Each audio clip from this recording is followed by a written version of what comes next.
Ay, magandang araw po sa inyo. Ako po si Eli Saludar. Secretary Jing, magandang araw po sa inyo. Magandang hapon po, mga kababayan. Ito po kami dito sa Iparas kay Paras.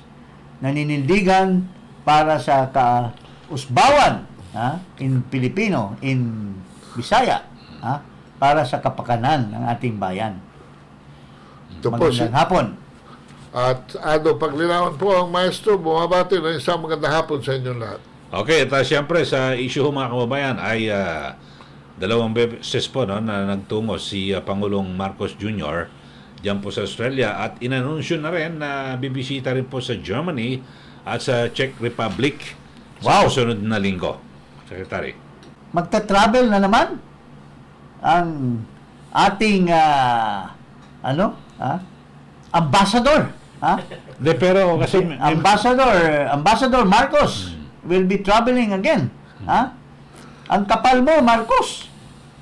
Kababalik po lang sa Australia, lulustayin mo na naman pera uli ng ating bayan. Di ka na ba nahihiya? Tapos magyayabang ka, magsisinungaling ka na ang dami mong mga pledges. At sinasabi ng spokesman mo, Department of Trade, na-convert na daw ang pledges into economic benefit sa ating bansa. Salungat yan sa salungat yan sa idea na nakakalap ang gobyerno ng maraming foreign investment. Kasi ngayon, nag-aaway na nga ang Senado at ang House para isulong yung economic amendment ng economic provision kasi hindi tayo nakakakalap ng maayos na investment. Tapos itong sinungaling na Marcos, sasabihin na nakakalap daw siya ng investment sa travel niya. Ano ba ang totoo? Bakit pa itutulak mo yung tsa-tsa? Kung ikaw pala, ang galing mo palang kumalap ng mga investments. Travel lang pala. Travel lang palang kailangan. Kaya na. Napakasinungaling nitong kulukoy na ito. Ikaw paring Eli, ano masasabi mo? Hindi, pero itong mga biyaheng ito ng Pangulo, kasi matagal ako nag-cover sa Malacanang, halos lahat naman ng mga Pangulo ay nagbabiyahe. At ang sinasabi ay sulit daw, no? Yung mga biyahe dahil sa nakukuhang mga pangako at marami naman daw doon natutupad na mga pangako na mga pamumuhunan dito sa ating bansa. Pero ikaw, tanungin kita, naniwala ka ba na yung sinasabi niyang itong si Marcos, yung kamakailan lang, kararating lang niya from Australia, 89 billion daw ang nakalap at ito ay nag-benefit na sa Pilipinos? Hindi, yung ganyang mga naiuwi na mga pledges, hindi pa nakakatotoo. So may mga ilang buwan o isang taon pa yan bago umepekto. So ibig sabihin, yung mga dinadaldal ng Department of Trade ay walang katuturan. Prospective. Ayun, mga pangako pa lang naman. Pwedeng matupad, pwedeng hindi. So anong masasabi mo na kung siya pala magta-travel lang at makapagdala ng investment, so bakit pa tinutulak niya yung tsa-tsa na sinasabi walang foreign investment dahil very restrictive ang ating saligang batas. Paring ano masasabi mo tungkol dyan? Ewan ko, kasi kung ako magta-travel abroad, magbubukas lang ako ng bank account siguro doon. Kasi mukhang naayos na sa mga kano ang mga dating mga ninakaw ng tatay kung saan i-distribute yung mga pera na na plunder nila noong panahon ng martial law ay parang dahan-dahan binabalik para maglagay ng EDCA dito sa ating bansa. Yan ba ang nangyayari? Masyadong deliberate yung pumunta na Australia. Bumalik uli na Australia. No. Bakit ilang milyon, hundreds of millions of dollars ang naulustay. Ngayon, ito na naman, pupuntang Germany. Ano ba magpapa-rehabilitate ba yan? Sa Germany? Kasi Germany is well known for stem cell. Oo. Mayroon bang mga doon daw mayroong nilalagari lang ang tiyan para magiging payat? Totoo ba yan? Sa Germany, nilalagari ang tiyan para maging sexy. Punta na tayo ron, Kado. Ha? Patanggal na natin yung tiyan natin, ha? Ako, IMAX palalagari ko. Czech Republic, pupunta din. Aba, hindi lang Germany, Czech Republic. Anong makukuha natin doon? Ha?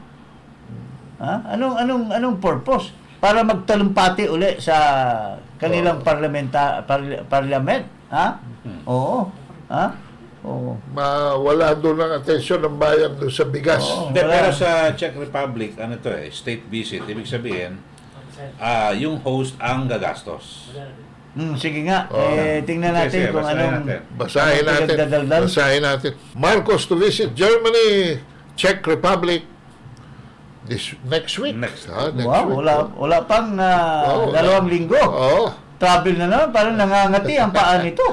Ha? President Ferdinand Marcos Jr. is set to embark on another international trip, this time heading to Germany and the Czech Republic. The Presidential Communications Office announced on Thursday that Marcos and his wife, First Lady Maria Luis Araneta Marcos, have been invited by the German Chancellor Olaf Scholz for a working visit to the Czech President Petr Pavel for a state visit. These back-to-back visits are scheduled to take place from March 11 to March 15. Wow. Wow. Ang trip na yan to Germany and Czech Republic follow the visits to Manila of Czech Prime Minister Petr Fiala in April 2, 2023 and German Federal Minister Annalena Baerbock in January 2024.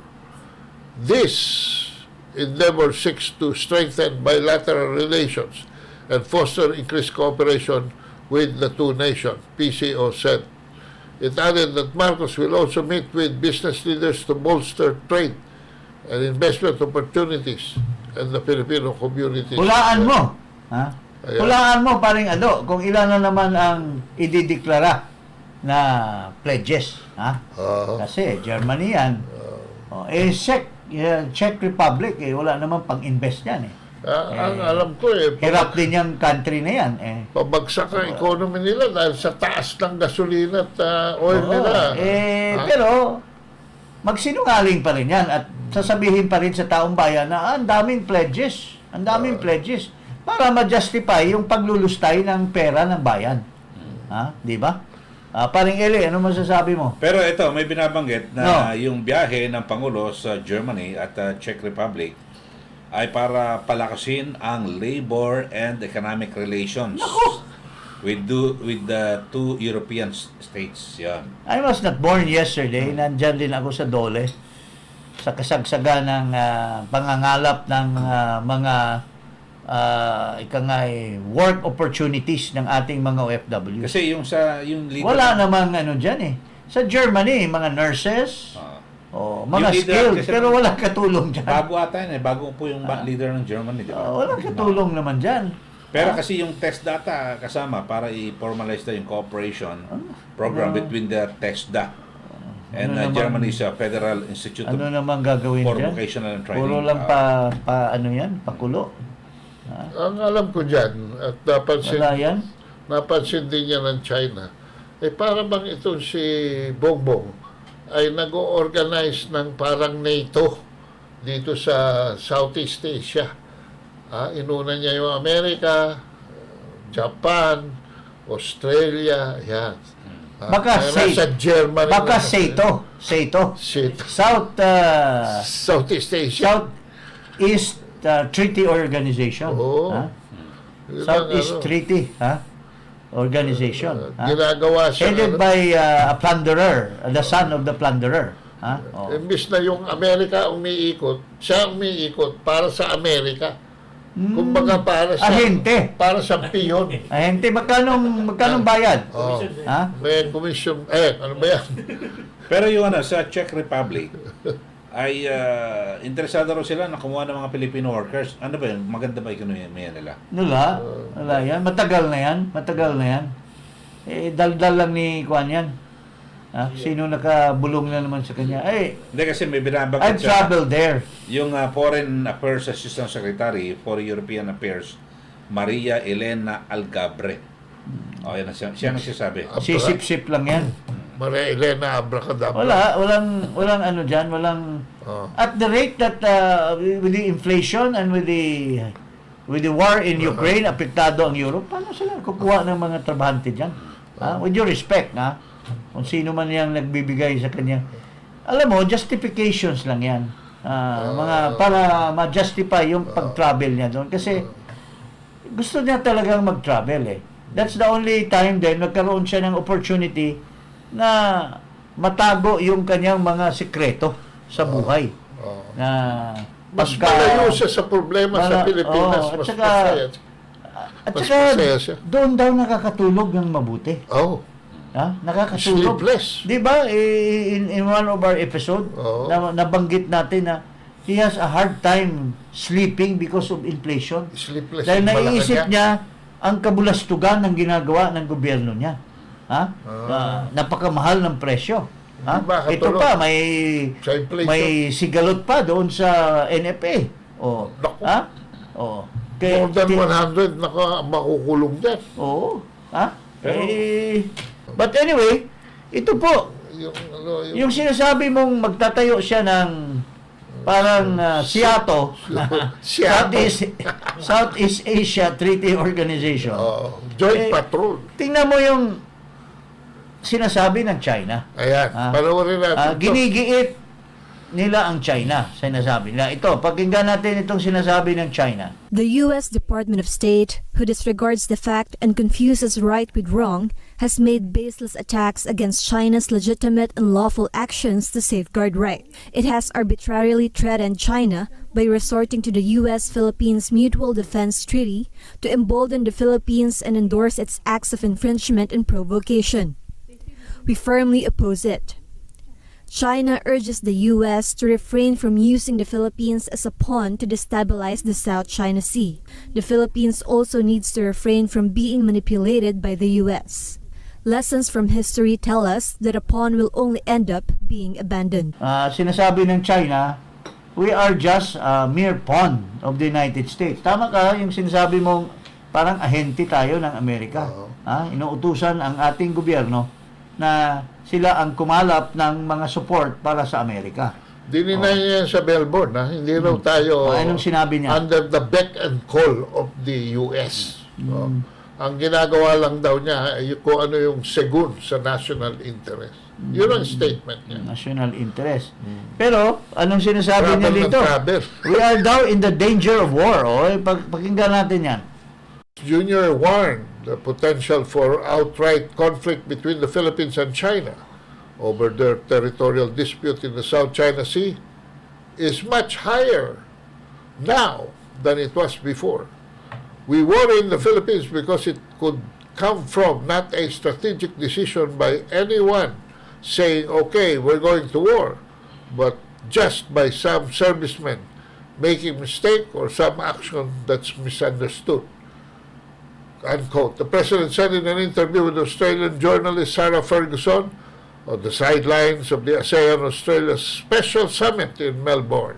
Quote, that's why the ongoing attempt is always to try and lower the temperature down when the rhetoric is up. Pero, sinasabi niya yan. Pero ito, Marcos Jr. wants more joint military drills with foreign allies. Yan.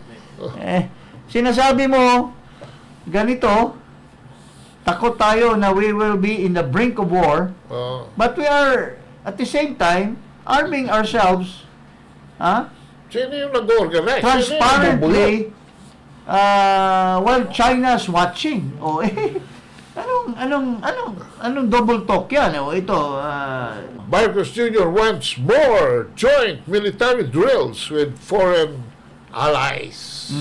President Ferdinand Marcos Jr. said he wants to conduct more joint military exercises with the Philippines' foreign allies, as he noted that this will not only enhance defense and security, but will also help the country prepare and respond to environmental disasters. quote, this will benefit the Philippines because we are conducting these exercises so that we are able to work together with our foreign partners. And when I say work together, it is not only for defense and security, it's also for disaster preparedness, disaster assistance that they might bring, should there be a disaster such as Yolanda or Odette once again in the Philippines. So there are many benefits for us. And I think it's something that we should continue and should encourage. He contradicts himself. Huh? Anak my ng wet si goodness. Marcos. Puro ka na kasinungalingan, Marcos eh. Bakit hindi ka talagang maging down to earth? And just say what is really, tama lang. Huwag naman sobrahan mong paniksinungaling sa bansa. Pero dito yung mga isyong yan, kasi 'di ba, kung sino man nanalong pangulo, may magkakaroon ng election sa US eh. May epekto ba? May epekto. Halimbawa, kung matalo si Biden at si Trump ang manalo, magkakaroon ng Magbabago ang polisiya. foreign policy. Magbabago. Kasi iba ang outlook ni Trump eh. Yung Republican, di ba? Di ba kinaibigan pa nga ni Trump yung North Korea eh. So there will be a more sympathetic Trump for a good China relationship. Sa trade, Sa trade. Kasi si Trump is not the kind of person na pabaya. Gusto niya equal ang equal footing in terms of walang dayaan sa trade. Pero gusto niya makipagkaibigan sa China. Pero Kaya nga marami nagko-question ng kanyang sinabi sa Australia. Kasi kung ang US nagre-repair ng relationship with China, the same thing with Australia. Under Morrison kasi noon, sinanction ng China ang Australia. So si Albanese ngayon, yung Prime Minister, nire-repair niya yung Australian-China relationship. At ang Japan is now under a tremendous recession. So, walang maasahan sa US, walang maasahan sa Australia, walang maasahan sa Japan. Kaya siguro pupunta siya sa Germany. At i-intrigue naman niya ngayon yung Czechoslovakia. Naghahanap ng kakampi. Hindi, pero pare, come to think of it, who is Marcos? Is he really a big guy in the whole world? He's nothing eh. Wala naman siyang wala naman siyang stature in the world eh. Unang-una, except he's only being famous, he was the son of a plunderer, di ba? He's a posturing. He's somebody big. Somebody big when your country is so small and so chaotic. Di ba? Now, ang tanong ko sa inyong dalawa, he's arming. He's negotiating with other allies. At nag-warning na ang China na wag So, halimbawa, itong girian ngayon, what if this will ripen into a real war? What if ito nga palakas ng palakas ang the conflict is getting stronger. Ayan, mga sinasabi nga nung spokesman ng Navy, nabasag yung mga window, may nasugatan for the first time. What will be the next? Considering that the AFP and the Coast Guard at saka itong warmonger na anyo, talagang nagtutulak sila. In fact, gusto... And they will always continue bringing in construction materials. Which sinasabi na nga ni Ado na binabawal talaga yung construction materials. So, ano kayang mangyari? Don't you think the blood will be in your hands, Marcos? Dahil yung policy mo, hinahayaan mo na magkikipaggirian ng magkikipaggirian imbis na you will enhance diplomatic channels, you will strengthen more papaanuhin mo ng husto ang Department of Foreign Affairs para to pacify, but dito ka sa kabila you are encouraging more Patrols. military exercises. alternative. What if mayroon diyan isang trigger man at tapos talagang bala na ang at maputok yung isang it will be like Pearl Harbor. Ha? So ano mangyari sa mga taong bayan May sagot ako dyan. kung bubombahin tayo ng China? Ikaw ba? Ito si Marcos, mahilig mag-travel ito. Lilipad lang, iwanan lang niya yung Pilipinas. Hindi, yun nga. Responsable itong presidente na ito Hindi ba yun ang nangyari noong World War II? Nung sakupin tayo ng Japan? Si Douglas MacArthur mismo. Kinidnap pa si Quezon at saka si Osmeña at dinala sa Australia. Tumakas si MacArthur at isinuko yung USAPE na 100,000 force sa 45,000 ng Japanese na naglanding sa Lingayen, Pangasinan. So, we will be, Iwanan tayo. alam mo, itong bangaging na ito, si Bangaging na Pangulo, we will be left holding the bag kung magkagera yan. Kasi hindi malayo yung girian ng girian dyan And yung mga pronouncements ng China, well, I hope it will not happen, but if it happens, sino po ang nakataya? Di ba ang buhay ng mga ordinaryong Pilipino? Ha?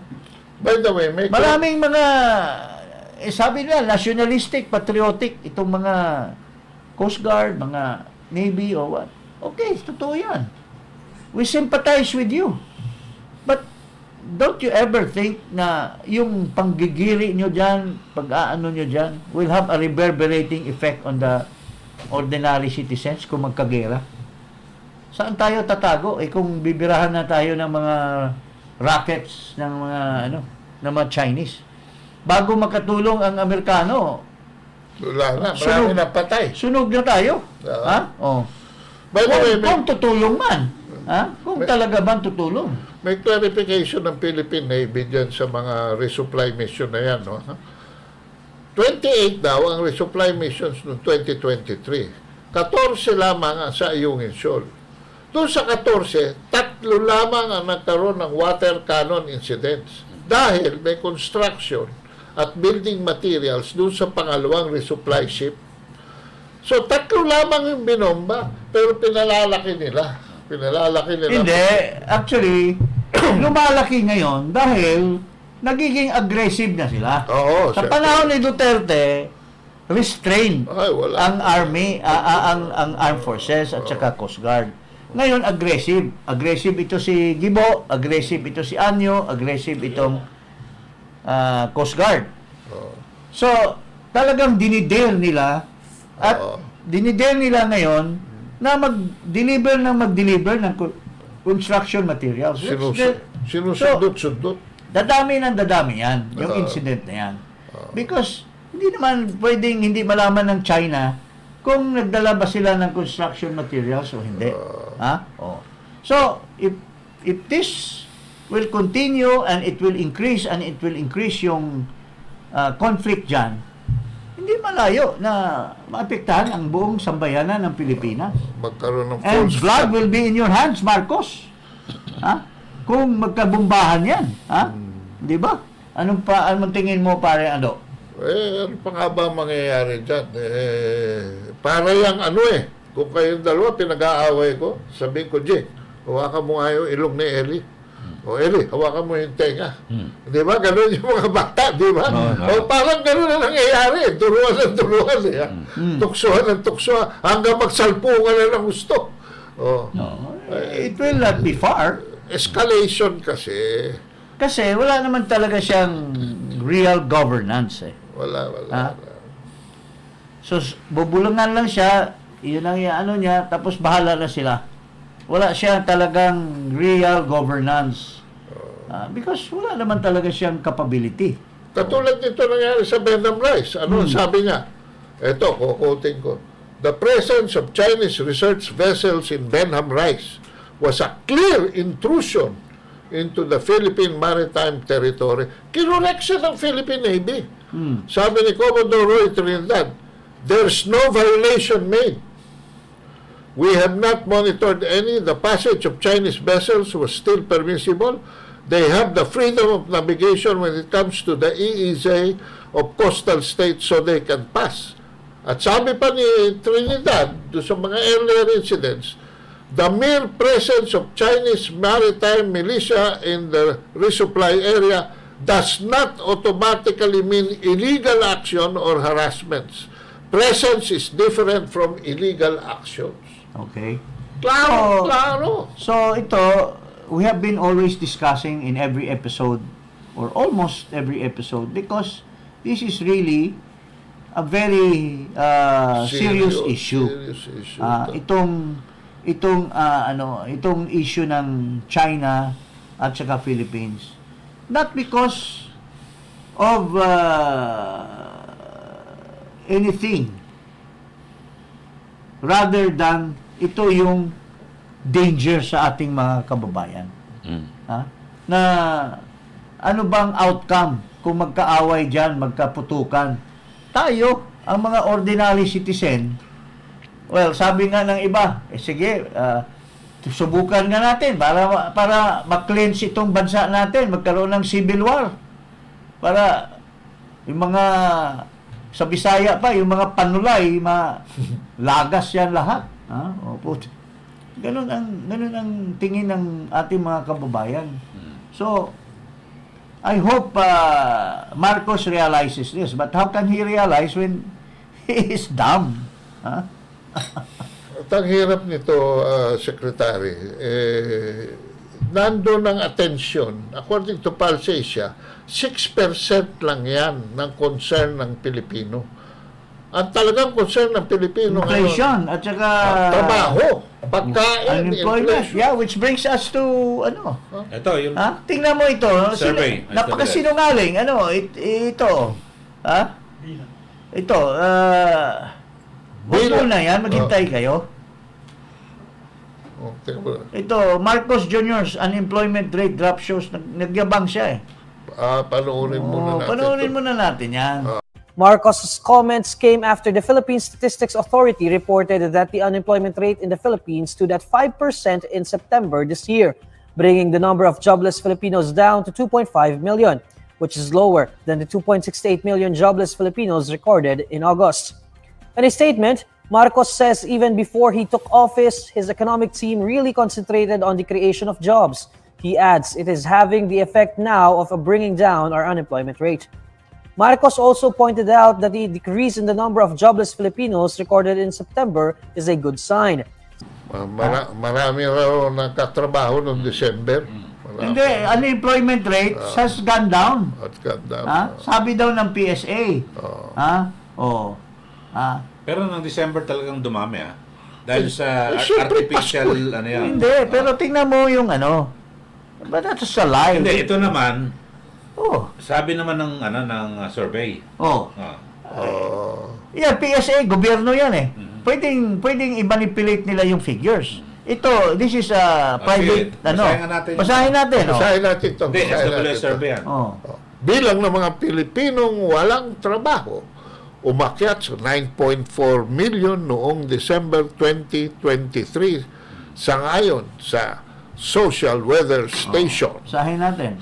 Umakyat sa 9.4 million ng mga Pilipino na walang trabaho noong December 2023 ayon sa sinagawang survey ng Social Weather Station o SWS. Isinagawa ang survey noong December 8 hanggang December 11. Ito ay mas mataas sa naitalang 7.9 million jobless Filipinos noong September 2023. Nakita rin sa survey na mas maraming babae ang walang trabaho kaysa sa mga lalaki. Ayon sa SWS, kabilang dito mga voluntaryong umalis sa trabaho, ang mga naghahanap ng trabaho at ang mga nawalan ng trabaho dahil sa hindi inaasahang pagkakataon.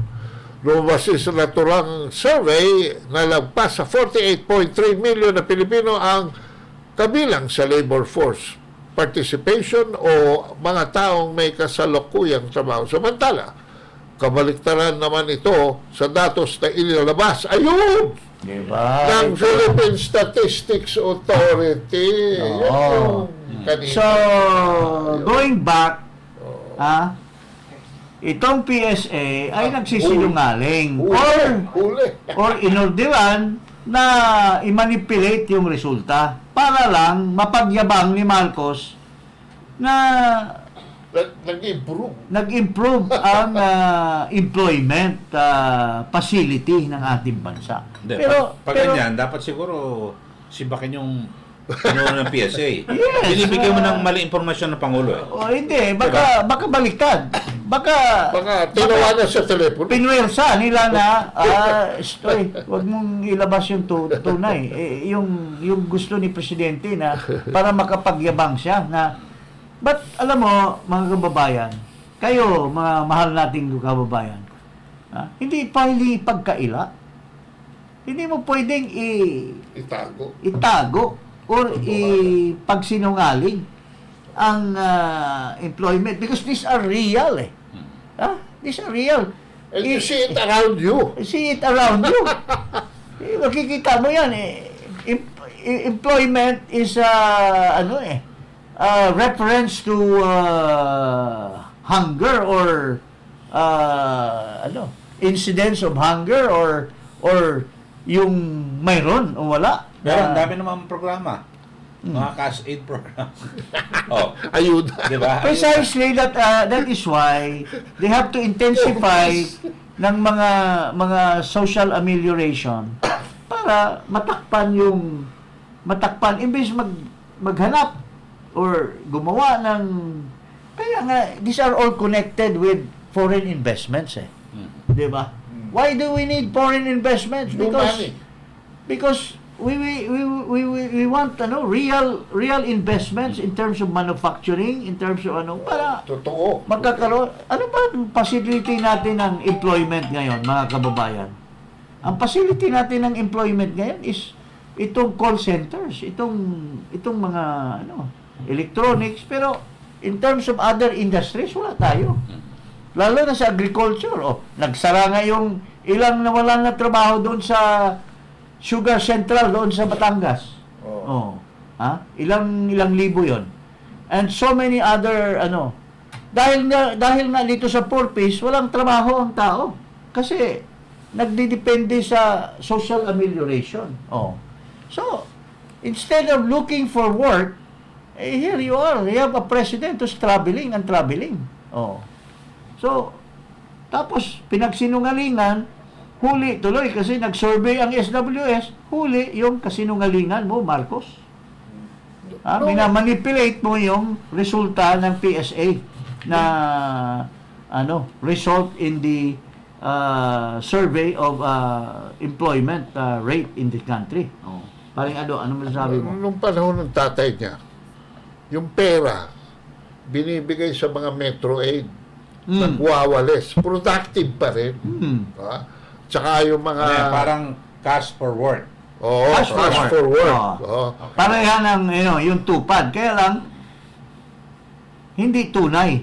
Cash for work yung concept, pero politics for work. Walang work. Walang work. Ghost work. Tulad sa Ghost work. may mga nabalitaan yung budget. Sabi lang ehersito yon. Pero mas matino yung mga Zamora. Alam mo, kilala ko si Zamora. Dati sinasabi nila, noong panahon daw ng wala pa yung mga Zamora, grabe daw ang corruption dyan. Ngayon lang daw nagkakaroon ng maayos na... Pero baka Secretary G, kay Mayor Zamora, okay, wala siyang alam. Baka sa baba. Tingnan niya rin siguro. Diba? Pero sinagot naman ni Zamora yung siya mismo, wala siguro accusation na yung sa tupad. 2 years ago pa pala yung video na yun. Sinasabi ni Zamora. Hanggang hanggang Mindanao nagkakaroon ng controversy. Hindi, nakaranas sa Quezon City. Yung kay Winnie Castelo, yung talo. Pero sa Mindanao, yung 26,000 na subuko daw Yeah, 4,000 lang yung Armas. nagsoli na. Ang laki yun. 22,000 ang natupad. yun. Ano yan, kay Trixie. Ha? At hinatian pa. Yung nabigyan ng 100,000, hinatian pa ng mga commander nila. Ha? So, yun mga Ano ba kababayan. yan? Series of lies. Ha? Why is this president lying all the time?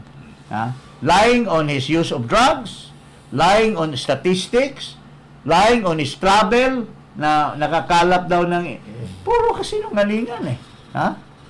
Oh, why? Because walang performance, walang nangyayari na accomplishment sa bansa. Kaya guguyuhin mo ang taong bayan. Tapos, syempre, para hindi masyadong malakas ang impact ng gutom, we are in a state of mendicancy. Panay dole out. Pero panay naman utang. Tingnan mo yung sa treasury bills, ilang billion yung inutang na naman. Because they have to sustain the state of mendicancy. Mga kababayan. Kasi walang trabaho nga. Kaya tama yung SWS, walang trabaho, pero hindi masyadong malakas ang impact dahil AKAP, AX, MAEK, puro ek-ek. Eklat. Kaya yung pagpatakbo mo ng bansa, ek-ek, Mr. Marcos. Yun ang totoo. Pero meron daw siyang trabaho para sa bayan. Ano ibig sabihin nun? Ito. Ito Ito na naman, another kasinungalingan, another another pambubola, panggugoyo, pambubudol. Lahat na. President Bongbong Marcos has signed the Trabaho para sa Bayan Act, which aims to create a national master plan to address unemployment, underemployment, and youth unemployment. The bill breezed through the Senate, with all 24 members voting for it last May. The law will help us solve the various challenges plaguing our labor sector, such as low-quality jobs, skills mismatch, and underemployment, among others. It likewise addresses the need to update the skills of our workers and promote the use of digital technologies, particularly for our micro, small, and medium-sized enterprises or MSMEs. Under the new law, the National Economic and Development Authority Secretary will head the Trabaho para sa Bayan Interagency Council, who will craft the national plan. Sabi niyo dyan, pirma lang. Marami ng trabaho. Alam mo, hindi naman extemporaneous eh. So hindi nga niya na-absorb yung sinasabi niya. yung mandate ng batas kasi binabasa lang eh. So kung ano lang binulong ni Garapal diyan or sinulat ng PCO, yun lang binabasa niya. But did he ever understand the mandate of that Naintindihan ba niya yan? At talaga bang by heart napifeel niya yung impact nung yung mga nangyayari ngayon sa ating bansa na walang makakain ng halos ang ating mga kababayan, paring Ado? Ewan ko, mag-rally na lang siguro tayo. Mukhang meron tayo kaibigan na magra-rally na rin daw si Trixie. Pero pangit naman, nakinabang siya kay BBM, tapos ngayon, dating press secretary, di ba? Trixie Angeles. Tapos baba ka sa bus mo. Parang pangit. Di ba? Parang ano lang, ano tawag sour graping yan. Sour graping. Ako sa mga ganang tao, hindi ako believe. Kasi nakinabang ka noon eh. Kung may masama ka ng loob, manahimik ka na lang. Di ba? Sour graping. Dahil siya nga saan ba yung sinasabi nitong Trixie? Pakinggan natin. Pakinggan natin. Tingnan natin kung ano yung... At ito, naaalala ko, sabi ng Pangulo natin, nakakaintindi siya sa mga taong naging biktima ng kawalan ng hustisya.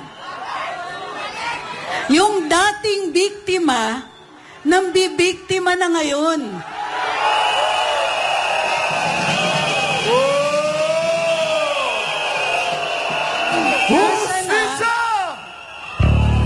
Nasa na yung pangako ng hustisya? Ako po si Trixie Cruz Angeles, dating kalihim ng press. Yes! Nandito ako para makibaka sa inyo. Oh!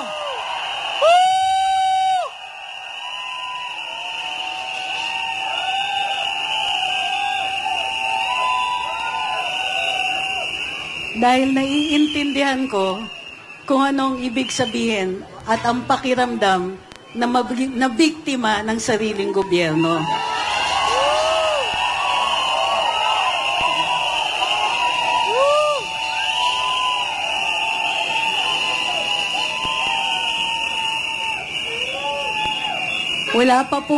Hindi pa po nakakadalawang buwan, tinanggal po ako sa trabaho.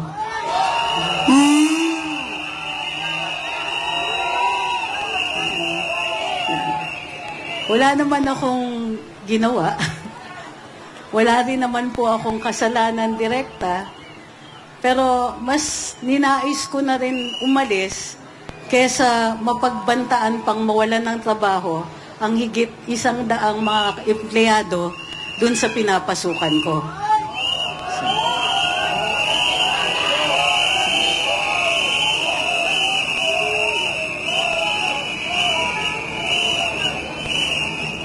Dating press. Kalihim ng press. Kalihim ng press. Na agad tinanggal, kaya nandito ako. Alam mo, Hindi tinanggal. alam mo, everybody is welcome naman. Everybody is Kaya lang may allowed to have remorse. Pero sana, suporta ka lang. Huwag ka nang magdadaldal dyan. Kasi, parang wala kang credibility. Moral ascendancy. Wala kang moral ascendancy kasi once upon a time, sa umpisa pa lang ng Marcos administration, yung mga travel, yung mga kabulastugan doon sa mga sugar order, yung mga ganon, ikaw ang nagsisinungaling. Yung nangihipo, yung asawa nung isang yung si Chekwa na nangangalap ng mga investment diyan sa nangluloko doon sa Diamond Hotel. Ang pangalan noon? Angping. Ikaw nung kumalat yung panghihipo doon allegedly sa Thailand ba 'yon? Siyang nagdidepensa pinagsinungalingan niya Akala ko siya nahipuan. Ay, Hindi pala naman. So, ito, malay mo. pagdalo niya, yung pag-attend niya sa rally, may personal na galit lang yan. May personal na Sa galit. Pangulo. Pero, Ako, ko lang yan. pero, para sa atin, okay pa rin naman in the sense na nakadagdag siya sa mga nakarealize ngayon na nabudol ang ating bansa. Pero sana, tahimik na lang siya. Umatid siya pero parang tayo, nanonood lang. Audience na lang. Audience na lang. Kasi, baka sabihin ng mga, baka napurbayran pa ng, nabigyan pa ng ammunition ang kalaban na, ano lang yan eh. Kasi kung Sour ano, grape. parang kami Sour graping lang yan dahil Nasipa sinipa ka. yan eh. At saka na tanggal pa sa Supreme Court. Hindi, minsan ata na-suspende. Pero Suspende pa, Ako, nakabalik na. Whatsoever. But, in other words, it's leaves a bad taste in the mouth, Yeah. so to speak. Okay. So, welcome po kayo, madam. Basta tayo ito, issue lang tayo. Trabaho lang, walang personalan. Walang personalan. Napupuna lang natin. But Tinanggal you're din. welcome in our fold. Tinanggal din sa karambola yan. In fairness din naman, hindi rin maganda. Kasi yung may-ari ng stasyon, sinabi sa atin na pinipressure sila, pinapatanggal siya. Dahil matindi ang galit ng butod sa kanya. Pero siguro, hindi, management decision yun. Wala na tayo ron. Labas tayo doon. Okay. Okay, so maraming salamat, Toy. Okay. Huwag niyo pong kalimutang mag-subscribe dito po sa Iparas kay Paras at sa ating YouTube channel at Eli Saludar. At Paras kay paras. Ayan. At sa akin din po, sa Ado Paglinawan. Okay, maraming salamat. Magandang hapon.